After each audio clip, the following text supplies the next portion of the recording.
नमस्कार, मैं एडवोकेट नितेश गौड़ अपने YouTube चैनल लीगल राइट्स में आपका स्वागत करता हूं।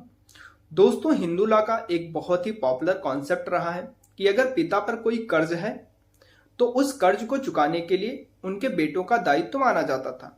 इसको कानूनी लैंग्वेज में पवित्र दायित्व का सिद्धांत भी कहते हैं। समय बदला, टाइम बदले, कानून बदला, लेकिन इस कानून के बारे में आज भी लोगों की सोच वही है। तो आज इस बारे में हम बात करने वाले हैं कि क्या कोई पुत्र अपने पिता के दायित्वों को चुकाने के लिए बाध्य है? अगर हाँ, तो किस हद तक, और मौजूदा कानून इस बारे में क्या कहता है।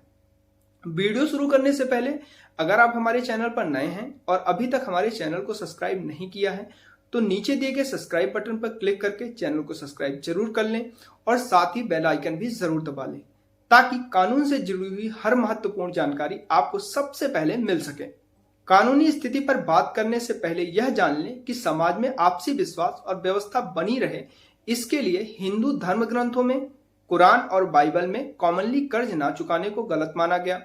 हिंदू धर्म ग्रंथों में कर्ज ना चुकाने को पाप माना गया और अपराध भी, और कहा गया कि अगर कोई पिता कोई कर्ज अपने पीछे छोड़कर जाता है तो उसके पुत्र को कर्ज चुकाना चाहिए। और इस्लाम में माना जाता है कि कोई व्यक्ति तब तक जन्नत नहीं पहुंच सकता जब तक कि उस पर कोई कर्ज है। और बाइबल में प्यार के कर्ज के अलावा कोई और कर्ज बकाया ना रखने पर जोर दिया गया। हमारे धर्म ग्रंथों के आधार पर हमारी लाइफ स्टाइल और हमारे कस्टम रहे हैं और हमारे कस्टम के आधार पर हमारे कानून बने हैं। इसलिए हिंदू सक्सेशन एक्ट में भी पवित्र दायित्व के सिद्धांत को जगह दी गई। पुराने टाइम में बेसिकली परिवार साथ होते थे और कोई प्रॉपर्टी वगैरह भी फैमिली इनकम से एक्वायर की जाती थी।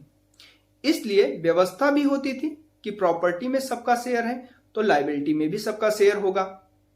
लेकिन समय के साथ साथ परिस्थितियां बदली तो कई बार यह कानून भी अप्रासंगिक लगने लगा कि किसी प्रॉपर्टी को बेचकर वो लोन चुकाया जाए जो लोन प्रॉपर्टी होल्डर के पिता या दादा ने लिया था, और उस लोन से उस व्यक्ति का कोई मतलब ही नहीं था जो उस प्रॉपर्टी का मालिक है।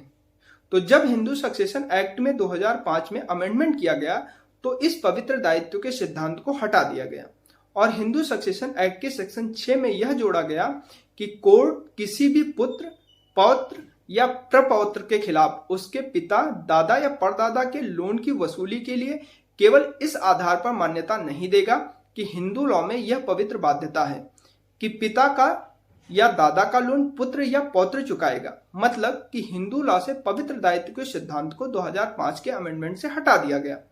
लेकिन हिंदू लॉ से पवित्र दायित्व के सिद्धांत को हटाने का यह मतलब भी नहीं है कि अगर किसी व्यक्ति की डेथ हो जाए तो उसके लेनदार यानी कि वो लोग जिससे उस व्यक्ति ने कोई कर्ज या लोन ले रखा था अपने लोन के अमाउंट को वसूल ही नहीं कर पाएगा। किसी भी लोन की वसूली उस व्यक्ति के मरने के बाद भी हो सकती है जिस व्यक्ति ने लोन लिया था। अंतर केवल इतना होगा कि अब लोन की वसूली उस प्रॉपर्टी से की जा सकेगी जो प्रॉपर्टी लोन लेने वाले व्यक्ति की थी। अगर मरने वाले व्यक्ति की प्रॉपर्टी की वैल्यू लोन से कम है तो केवल प्रॉपर्टी की कीमत तक ही लोन की वसूली हो सकेगी और उस व्यक्ति के बेटों पोतों का इस प्रकार का कोई दायित्व नहीं होगा कि वह किसी भी लोन या कर्ज का पेमेंट अपनी प्रॉपर्टी से करें। तो आशा करता हूं ये वीडियो आपको पसंद आई होगी। अगर वीडियो पसंद आई है तो वीडियो को लाइक जरूर करें और अपने फैमिली और फ्रेंड्स के साथ शेयर भी करें। अपने लीगल राइट्स की जानकारी रखिए, खुद भी सुरक्षित रहिए, लोगों को भी सुरक्षित रखिए और ऐसे अन्य कानून जानने के लिए हमारे चैनल लीगल राइट्स को सब्सक्राइब करना मत भूलिए। तो मिलते हैं अगली वीडियो में, तब तक के लिए जय हिंद।